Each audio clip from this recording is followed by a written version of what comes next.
बीड शहरामध्ये संपूर्ण नालीचं एकूण 100 ते 125 घरांमध्ये पाणी शिरल्याचं नागरिकांकडून सांगण्यात येत आहे आणि अनेक घरांमध्ये सध्या पाणी आपल्याला पाहायला मिळतं। या ठिकाणी जर आता आपण पाहिलं तर या घरामध्ये सुद्धा मोठ्या प्रमाणात पाणी पाहायला मिळतंय।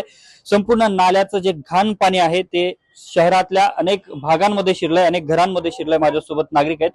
किती दिवसापासून हे तुमच्या घरामध्ये पाणी आहे आणि काय परिस्थिती आहे आता? मोठा पाऊस झाला ना तेव्हापासून भरपूर पाणी आणि आम्ही प्रयत्न करून बी कोणी लक्ष देत नाही। आम्ही अशा घाणीत राहतो। किती दिवसापासून आहे? आज महिना तसं तर 7, 8, 10 वर्ष झालं आम्ही हे करतो। चौकशी कोणी दखल घेत नाही। आम्हाला असल्या ह्याच्यात राहावं लागतं। आणखी काय नागरिक आहेत? काय परिस्थिती या संपूर्ण परिसरात? किती लोकांच्या घरांमध्ये पाणी आहे आणि आता हे पाणी काढून देण्यासाठीची काय प्रक्रिया सुरू आहे? बीड शहरामधील हा एक प्रमुख भाग म्हणजे शाहूनगर।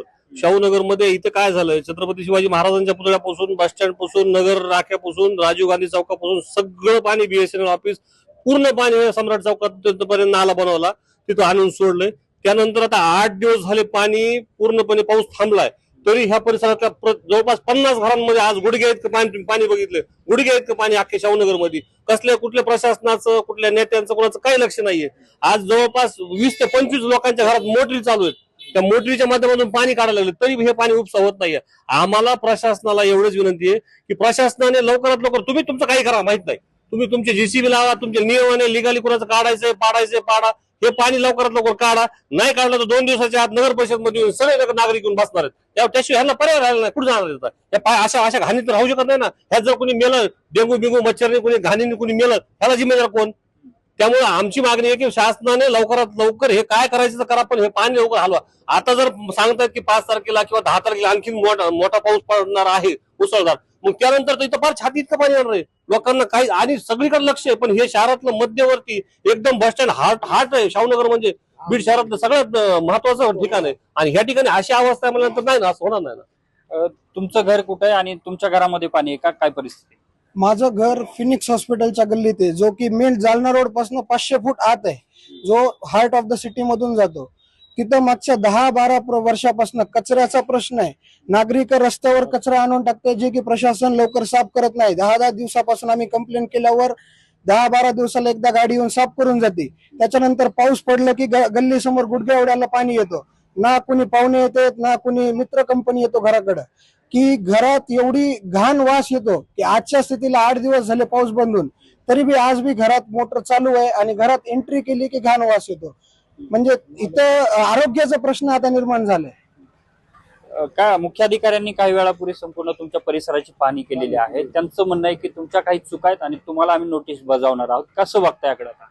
नाही, त्यांचं म्हणणं आहे की ज्या चुकीचं बांधकाम म्हणा किंवा अलिगली बांधकाम त्यांना नोटीस पाठवू, आणि ज्यांचं कच्चं बांधकाम आहे की त्या कच्च्या बांधकामवाल्याला नोटीस पाठवू। पण ती नोटीस पाठवून पर्याय नाही। आताची परिस्थिती आहे की ह्याचं सोल्युशन निघायला पाहिजे, पर्याय व्यवस्था पाण्याची कुठून तरी काढायला पाहिजे। घाणीचं साम्राज्य झालंय आणि रोगराई वाढण्याची शक्यता आहे। ह्याच्यासाठी प्रशासनाने तात्काळ, म्हणजे त्याला काय म्हणते, ग्राउंड लेवलवर फास्ट काम आजच्या आज करायला पाहिजे। ती परिस्थिती अशी निर्माण झाली आहे, कारण की हवामान खात्याने सांगितलं 5 ते 10 तारखेपर्यंत अजून मुसळधार पाऊस पडणार आहे।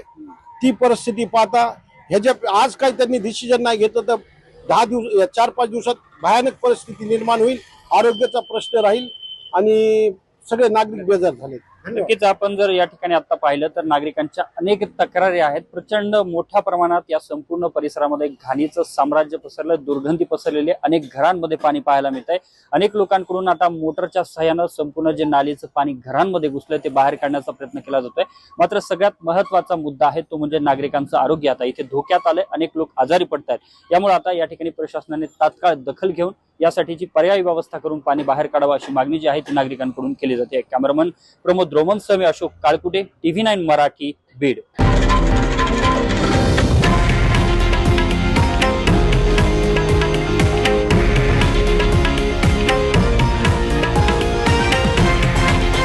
हे आहे देशातील नंबर 1 न्यूज नेटवर्क आणि आपण पाहत आहात TV9 मराठी, एकमेव।